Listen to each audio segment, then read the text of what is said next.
Assalamualaikum warahmatullahi wabarakatuh. Salam sejahtera untuk kita semua. Bertemu kembali dalam pelajaran Budaya Melayu Riau kelas 6 SD di semester kedua. Tema terakhir kita Sungai Keruh. Materi pelajaran Sungai Keruh, Negeri Sri Gemilang, Negeri Bersejarah, Bersatu Nogohi Maju, Kisah Batang Tuaka.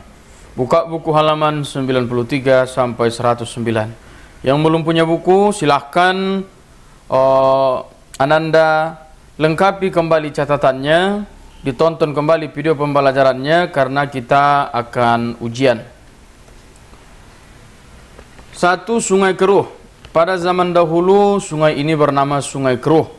Hulunya di Danau Singkara dan muaranya ke Selat Melaka.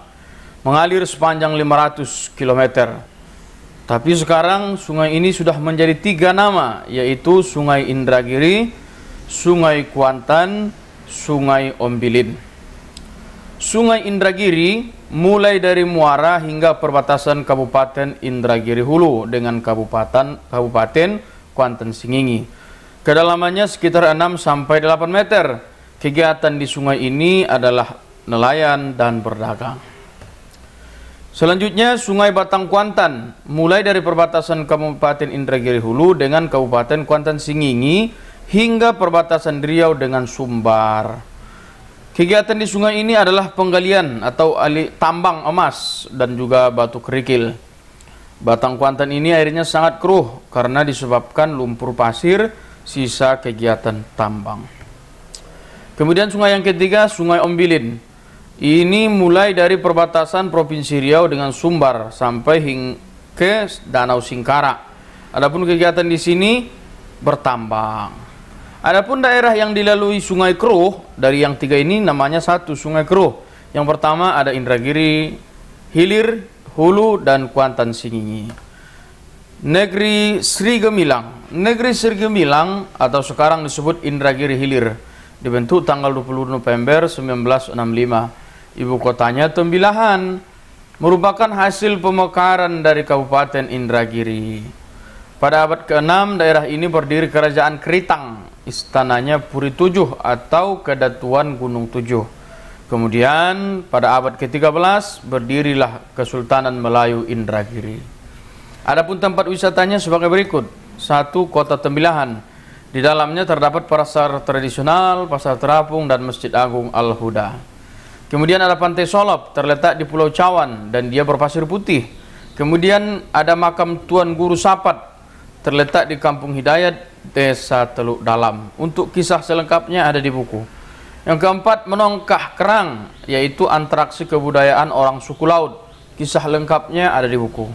Yang kelima, Air Terjun, terletak di Desa Batu Ampar, juga ada di buku. Yang selanjutnya Negeri Bersejarah. Negeri bersejarah ini disebut Indragiri Hulu, dibentuk tanggal 20 November 1965. Sama, ibu kotanya Rengat. Sejarahnya sama dengan Indragiri Hilir karena pada dahulunya mereka satu kabupaten dan satu kerajaan, yaitu Kerajaan Indragiri. Adapun tempat wisatanya sebagai berikut. Danau Raja, yakni berada di Kota Rengat.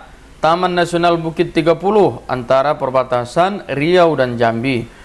Makam Raja-Raja Indragiri terletak di Desa Kota Lama, Rengat Barat. Danau Meduyan sama juga di Desa Kota Lama, Rengat Barat. Tugu 5 Januari terletak di tepian Sungai Indragiri. Kisah lengkapnya atau narasinya ada di buku cetak. Silahkan dibaca. Selanjutnya Bersatu Nogohi Maju. Nogohi Maju, yakni Kuantan Singingi, resmi dibentuk tanggal 12 Oktober 1999. Ibu kotanya Teluk Kuantan. Kuantan Singingi dulunya masih dalam Kerajaan Kandis, yakni kerajaan yang cikal bakalnya Kerajaan Sriwijaya. Kisah lengkapnya ada di buku. Sejak putra Riau, yakni Bapak Syarwan Hamid menjadi menteri dalam kabinet, daerah di Riau ini banyak pemekaran. Adapun yang dipekarkan itulah daerah-daerah yang tadi kita sebutkan. Adapun tempat wisata di Kuantan Singingi, 1. Arena Pacu Jalur, berada di tepian Narosa, pusat kota. Desa Kota Pangean, di sini tempatnya pusat seni bela diri, ada di buku keterangan lebih lengkapnya. Logas terletak di Kecamatan Muara Lembu. Air panas alami Sungai Pinang, Desa Wisata Sentajo. Di dalamnya terdapat rumah adat asli dan hutan yang masih rimba. Kemudian yang terakhir di buku kita ada kisah Batang Tuaka. Kisahnya dibaca dengan seksama, kemudian tulis hikmah pelajaran yang dapat diambil dari kisah tersebut. Itu saja materi kita di kelas 6 ini sudah habis. Mudah-mudahan Anda bisa memahaminya. Silahkan dilengkapi catatannya, diulang-ulang kembali pelajarannya, karena kita akan ujian akhir, ujian mid. Soalnya bukan kita yang buat, tetapi dari kecamatan. Jika ada yang kurang paham atau kurang jelas, silahkan bertanya. Mudah-mudahan semua Anda bisa menjawab ujian dengan baik dan benar. Assalamualaikum warahmatullahi wabarakatuh.